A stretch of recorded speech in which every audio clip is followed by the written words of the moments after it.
ಸದಾ ಹೊಸತನದ ಹುಡುಕಾಟದಲ್ಲಿರುವ ನಟ ಅಂದ್ರೆ ಅದು ನವೀನ್ ಶಂಕರ್ ಅಂದ್ರೆ ತಪ್ಪಾಗ್ಲಿಕ್ಕಿಲ್ಲ. ಯಾಕಂತ ಹೇಳಿದ್ರೆ ಅವರು ಒಂದು ಸಿನಿಮಾಗೆ ಸೆಲೆಕ್ಟ್ ಮಾಡುವಂತಹ ಕೆಲವು ಪಾತ್ರಗಳು ಅಷ್ಟು ವಿಭಿನ್ನವಾಗಿರುತ್ತೆ, ಅಷ್ಟೇ ಒಂದು ಎಫೆಕ್ಟಿವ್ ಆಗಿರುತ್ತೆ ಅಂತ ಹೇಳ್ಬೋದು. ಅಷ್ಟೇ ಜನಗಳಿಗೆ ಅಷ್ಟೇ ಕನೆಕ್ಟ್ ಆಗುವಂತಹ ಸಿನಿಮಾಗಳನ್ನ ಅವ್ರು ಆಯ್ಕೆ ಮಾಡ್ತಾ ಇರ್ತಾರೆ. ಇವಾಗ ನವೀನ್ ಶಂಕರ್ ಅವರು ಅಭಿನಯದ ನೋಡಿದವರು ಹೇಗಂತಾರೆ ಅನ್ನುವಂತಹ ಸಿನಿಮಾ ಇದೇ ತಿಂಗಳು ರಿಲೀಸ್ ಆಗ್ಲಿಕ್ಕೆ ರೆಡಿ ಆಗ್ತಾ ಇದೆ. ಬನ್ನಿ, ಸಿನಿಮಾದ ನಾಯಕರಾದಂತಹ ನವೀನ್ ಶಂಕರ್ ಅವರು ನಮ್ಮ ಜೊತೆ ಇದ್ದಾರೆ. ಬನ್ನಿ, ಅವ್ರನ್ನ ಮಾತಾಡ್ಸ್ತಾ ಹೋಗೋಣ. ಸರ್ ನಮಸ್ತೆ. ನಮಸ್ಕಾರ. ಹೇಗಿದ್ದಾರೆ ಸರ್? ನೀವು?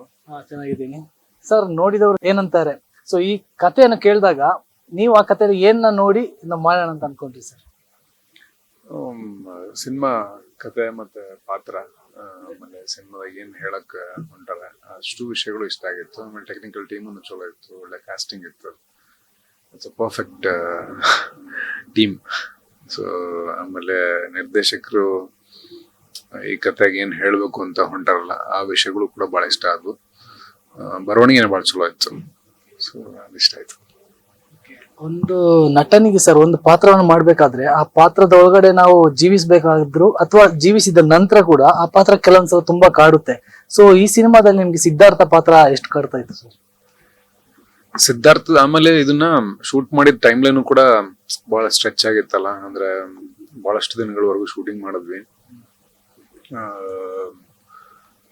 ಸಿದ್ಧಾರ್ಥನ ಜರ್ನಿ ಒಳಗೆ ಸಿಕ್ಕಂತ ಬರುವ ಪಾತ್ರಗಳು ಸಹ, ಅಂದ್ರೆ ಬರೀ ಸಿದ್ಧಾರ್ಥ ಅಷ್ಟೇ ಅಲ್ಲ, ಸಿದ್ಧಾರ್ಥನ ಜರ್ನಿ ಒಳಗೆ ಸಿಕ್ಕಂತ ಪಾತ್ರಗಳು ಕೂಡ ಅಲ್ಲಿ ನೀವು ಟ್ರೈಲರ್ನಾಗ ನೋಡತ್ತೀರಿ. ಟ್ರೈಲರ್ನಾಗ ಒಂದ್ 2-3 ಜನ ಕಾಣಿಸಿರ್ತಾರೆ.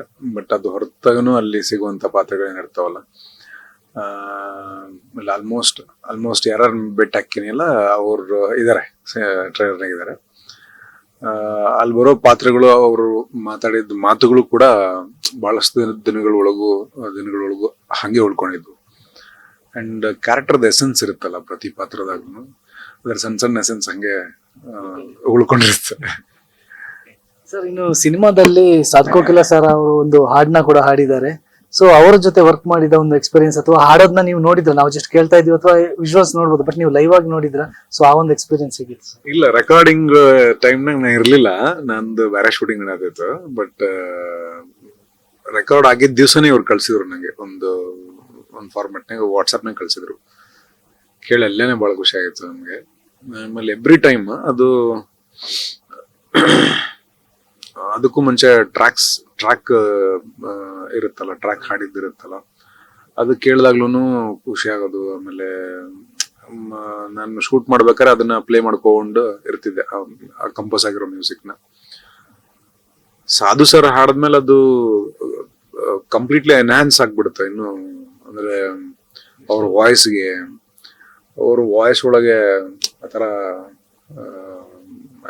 ಈ ತರದ ಭಾವನೆಗಳಂತರೂ ಕಂಪ್ಲೀಟ್ ಒಂದು ಸೈಲೆನ್ಸ್ ಕ್ರಿಯೇಟ್ ಮಾಡ್ಬಿಡ್ತೈತಿ. ನಾವು ಅಷ್ಟರಿ ಕೇಳಿವಲ್ಲ, ಮತ್ತೆ ವಾಪಸ್ ಇವತ್ತು ಇಲ್ಲಿ ಹಾಲ್ನಾಗ ಪ್ಲೇ ಮಾಡೋ ಮುಂದೆ ಮತ್ತೆ ವಾಪಸ್ ಒಂಥರ ಸೈಲೆಂಟ್ ಮಾಡ್ಬಿಡ್ತಾರೆ ನಮ್ಮನ್ನ. So it's good. ಇನ್ನು ಸಿನಿಮಾದ ಟ್ರೈಲರ್ ಆಗಿರ್ಬೋದು ಅಥವಾ ಹಾಡುಗಳನ್ನ ನೋಡಿದಾಗ ಸಾಕಷ್ಟು ಲೊಕೇಶನ್ ಗಳನ್ನ ನೋಡ್ತೀವಿ ನಾವು. ಸೊ ಸಿನಿಮಾ ಯಾವ ಲೊಕೇಶನ್ ಗಳಲ್ಲಿ ಶೂಟ್ ಆಗಿದೆ ಸರ್? ಫಸ್ಟ್ ಬೆಂಗಳೂರು ಶೆಡ್ಯೂಲ್ ಮುಗಿಸ್ಕೊಂಡ್ಮೇಲೆ ಕೂರ್ಗ್ ಶೆಡ್ಯೂಲ್ ಮುಗಿಸ್ಕೊಂಡ್ವಿ. ಅದಾದ್ಮೇಲೆ ಬಾದಾಮಿ ಶೆಡ್ಯೂಲ್ ಮಾಡಿದ್ವಿ. ಬಾದಾಮಿ ಅದ್ರ ಸುತ್ತಮುತ್ತ ಮಾಡಿದ್ವಿ, ನಮ್ಮೂರ್ ಕಡೆ. ಆಮೇಲೆ ಅದು ಮುಗಿಸ್ಕೊಂಡ್ಮೇಲೆ ಮುಂಬೈದ್ ಮಾಡಿದ್ಮೇಲೆ ಅದು ಲಾಸ್ಟ್ ಶಾಟ್ ಬರ್ತಿತ್ತಲ್ಲ, ಸಣ್ಣ ಆಗಿ ಕಾಣಿಸೋದು, ಅದು ವೆಸ್ಟರ್ನ್ ಘಾಟ್ಸ್ ಸಮೀಪದಾಗ ಬರುವಂತದ್ದು ಮಾಡಿದ್ವಿ. ನವೀನ್ ಶಂಕರ್ ಅವರು ಒಂದು ಪಾತ್ರನ ಚೂಸ್ ಮಾಡ್ತಾರೆ ಅಂದ್ರೆ ತುಂಬಾ ವಿಭಿನ್ನವಾಗಿರುತ್ತೆ. ಸೊ ವಿಭಿನ್ನವಾದ ಪಾತ್ರವನ್ನು ಚೂಸ್ ಮಾಡೋದು ಅಲ್ಲದೆ ಅದರೊಳಗಡೆ ಜೀವಿಸಬೇಕಾದ್ರೆ ಅಷ್ಟೇ ಚಾಲೆಂಜಿಂಗ್ ಆಗಿರುತ್ತೆ ಕೆಲವು ಪಾತ್ರಗಳು.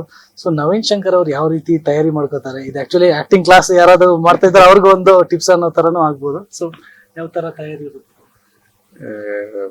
ನಮ್ಗೆ ಇಷ್ಟು ಏನೇನ್ ಕಲ್ತಿರ್ತೀವಿ ಎಲ್ಲಾದ್ರದ್ದು ಅಕ್ಯುಮುಲೇಟಿವ್ ಆಗಿ ಒಂದು ಮೆಮೊರಿ ಆಗಿರ್ಲಿ ಅಥವಾ ನಾಲೆಜ್ ಆಗ್ಲಿ ಏನು ಕೂತಿರ್ತೈತಲ್ಲ, ಅದನ್ನೆಲ್ಲ ಬಳಕೆ ಮಾಡೋದು ಅಷ್ಟೇ.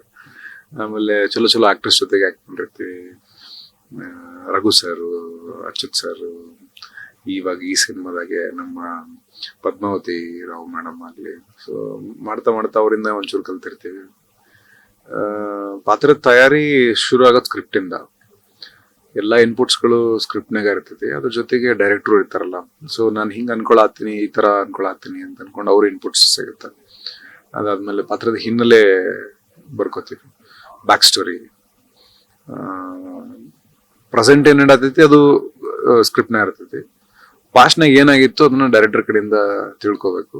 ಅಂಡ್ ಅವೆರಡೂ ಇಟ್ಕೊಂಡು ನಾವು ಅದಕ್ಕೊಂದು ರೂಪ ಅವ್ರು ಹೇಳಿದ ಫ್ರೇಮ್ನಾಗೆ ನಾವು ಕಟ್ಕೋತ ಹೋಗ್ಬೇಕು ನಮ್ಮ ಇಮ್ಯಾಜಿನೇಷನ್ ಒಳಗೆ. ಆಮೇಲೆ ವ್ಯಕ್ತಿತ್ವ ಕಟ್ಟಬೇಕು. ನಾನು ವರ್ಕ್ ಮಾಡೋದು ಹಂಗೆ, ಅಂದ್ರೆ ಆ ಕ್ಯಾರೆಕ್ಟರ್ದು ಕಂಪ್ಲೀಟ್ ಪರ್ಸನಾಲಿಟಿನ ಬಿಲ್ಡ್ ಮಾಡ್ಕೊತ ಹೋಗ್ತೀನಿ. ಅದ್ರದ್ದು ಓಕೆ ಇವ ಹಿಂಗ್ ಮಾತಾಡ್ತಾನೆ, ಇವ ಈ ಭಾಗದಾವ ಇದಾನೆ, ಓಕೆ ಇವನ ಸೋಷಿಯಲ್ ಸರ್ಕಮ್ಸ್ಟೆನ್ಸಸ್ ಹಿಂಗ ಅದಾವು. ಒಂದೇ ಒಂದ್ ಸೆಕೆಂಡ್, ಕುಲ್ದೀಪ್ ಅವ್ರನ್ನ ಇರಕ್ ಹೇಳಿ. ಅವ್ರಿಗೆ ನಾವು ಹೋಗ್ಬಿಟ್ಟಿದ್ವಿ ಅಂತ ಅನ್ಕೊಂಡಿದ್ದಾರೆ ನಾವು ಮೋಸ್ಟ್ಲಿ.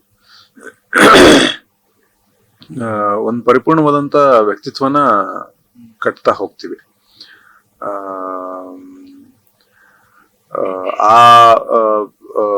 ಆ ಪಾಯಿಂಟ್ ಬರೋಕನ್ನ ಮೊದ್ಲೇ ಹೆಂಗಿದ್ದ ಅವನು, ಆಮೇಲೆ ಅವನ ಬಾಲ್ಯ ಹೆಂಗಿತ್ತು, ಸೊ ಆತರ ಅವನ ಗುಣ ಸ್ವಭಾವ. ಸೊ ಹಂಗೆ ಒಂದೆರಡು ಪುಸ್ತಕ ಓದಿರ್ತೀವಿ, ಆಮೇಲೆ ಥಿಯೇಟರ್ನಾಗ ಮಾಡ್ಬೇಕಾರೆ ನಮ್ಗೆ ಏನೇನು ಪ್ರಾಸೆಸ್ ಆಗ್ತಿತ್ತು ಆ ತರ ಆಗ್ತಾ ಇದೆ ಅಷ್ಟೇ. ಸರ್, ಜನವರಿ 31 ಸಿನಿಮಾ ರಿಲೀಸ್ ಆಗ್ತಾ ಇದೆ. ಸಿನಿಮಾಗೆ ಒಳ್ಳೇದಾಗ್ಲಿ, ಹಾಗೆ ನಿಮಗೂ ಒಳ್ಳೇದಾಗ್ಲಿ ಅಂತ ನಾವು ಅಶ್ವವೇಗ ತಂಡದಿಂದ ಹಾರೈಸ್ತಿದ್ದೀವಿ ಸರ್. ಒಳ್ಳೇದಾಗಲಿ sir. Thank you so much. Thank you sir. So ಇದಾಗಿತ್ತು ನವೀನ್ ಶಂಕರ್ ಅವರ ಮಾತು. ವಿಡಿಯೋ ಜರ್ನಲಿಸ್ಟ್ ಶಿವಮೂರ್ತಿ ಜೊತೆ ಆರ್ಯನ್, ಅಶ್ವವೇಗ ನ್ಯೂಸ್.